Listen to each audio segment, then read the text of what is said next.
Блендер нь тэгээд смути одоо юу гэдэг вэ мөс одоо бүх л юм тэгээд хийж байгаа аргачлал бол аюу энгийн ерөөсөө энэ шейк байж энэ тэгээд энэ миксер байж энэ зүгээр ухаар ингэ чоп хийх гэж энэ ингээд зүгээр энэ дээр нь авчихад л ерөөсөө хяраад хөшөлдсөн юм шиг ингээд хичээлтэй байж энэ за энэ болохоор бас ингээд зүгээр ингээд юу утгацсан мөс байж энэ тэгээд бүгдийг ч байгаа дээрээс нь бас энэ янз янзын юм үрлэн хэвцэдэг те одоо хойчуу дайлуу гэдэг нэг хатуугараад штэ тэрүүгээр ерөнхийдөө бас юм ингээд хийгээд одоо энэ юугаас өчөж байгаа.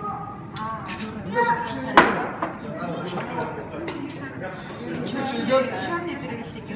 яаш одоо энэ бас үгүй ажуултаас грамтай үүтэй бүгд байж байгаа.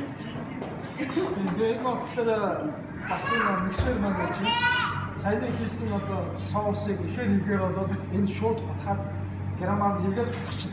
Таасан өгсөн рецептүүдэд та нар олон хүн хийж байгаа бол тэгээд нэмээд явчих шүү дээ. Майнас 100 грам бол за 3 үржүүлж хийгээд үржүүлж. Тэгээд на хурал идэгч байж юм. Тэгээд гар иддэг шүү дээ. Идэхгүй шууд автоматар энэ хуралдаа суулж явчих. Бас махны машин байсан юм гэсэн.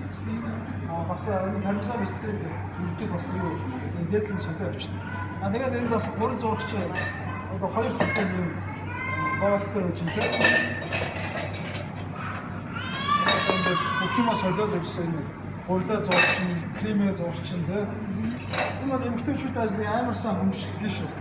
Та бүхэн бас яг энийг ингээд өөрсдөө ингээд сонгоод ингээд авчих юм бол бас их ажлыг хөнгөлөлт шүү.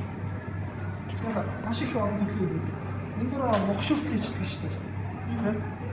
За тэгээ бас энэ янз янзын юм үүдэж энэ шууд овон дотор орчихсон. Овон дороод юус халуун ажиллаганд орчихсон.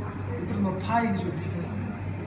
Тэрийг бас ингээд авкаа хэмжээгээр хийчих өөрсдөө идэж болж байна. Эсвэл янз янзын одоо креми потатог бол одоо бид хийн зав. Тэрийг бас энд хийчих байна. Тэгээ шууд эндээс нь ингээд тийм байна шүү. За